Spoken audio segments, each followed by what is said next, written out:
აი აქედან დაიწყო უკვე ჩემი, ასე ვთქვათ, ტანჯვა წამება. პირველი, ვინც ავტომობილო ფედერაციის ქონებაზე და კერძოდ რუსთავის ავტოდრომზე საუბარი დაიწყო, ეს გახდათ ვანო მერაბიშვილი.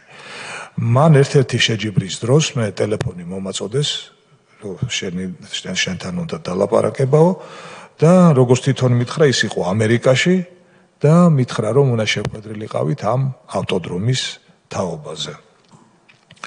ნუ რო ჩამოვიდა დამირეკეს, შემდგომ დამირეკა ადმინისტრაციის უფროსი იყო შოთა ხიზანიშვილი და დაახლოებით 1.5 საათი 40 წუთი ვისაუბრა და ის ყოველნაირად მისაბუთებდა, რომ კარგი იქნებოდა თუ ჩვენ დავთმობდით ამ ავტოდრომს.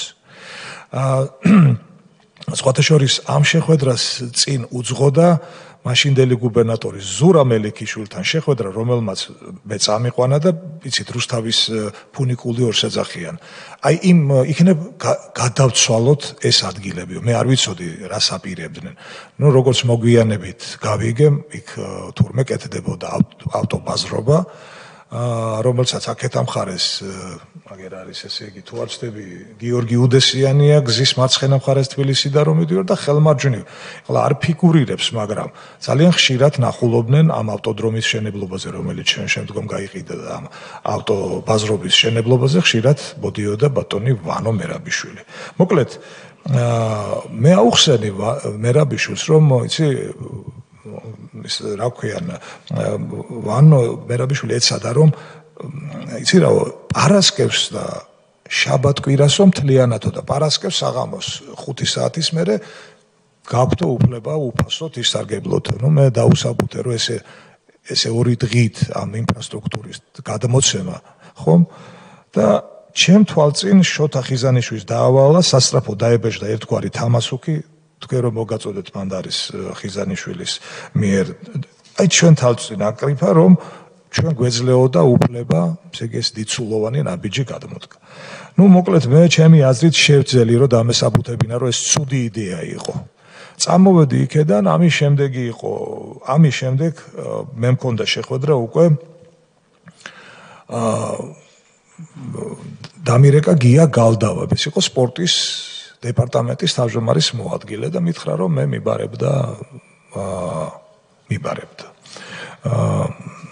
დეპარტამენტის თავმჯდომარე დავით ნამგალაური.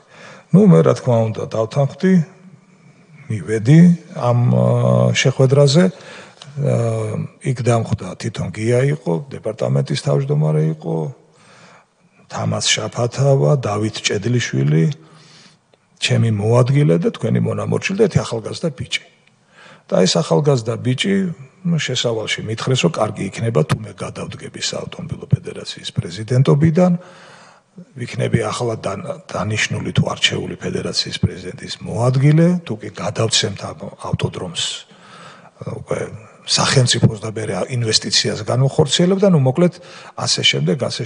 ამ ახალგაზრდა ბიჭს მე ხელი გაუწოდე, გავიცნოთ მეთქი ერთმანეთი და მან მითხრა, რომ ის არის ნიკოლოზ ალასანია, თემურ ალასანიას შვილი. მე უთხარი რომ ახალგაზრდა ბიჭს რომ ასე არ მოდიან მეთქი ავტოსპორტ. კი იცის ჩვენმა მაყურებელმა, მაგრამ მაინც რომ დავაზუსტოთ, რომ თემურ ალასანია გახლავთ მიხეილ სააკაშვილის დედის ალასანიას სააკაშვილის დედის ოჯახის წევრს მოხდება გადაუფორმა ქვია ამას. დიახ. ბიძაშვილი. ბიძაშვილი ხო? ბიძაშვილი.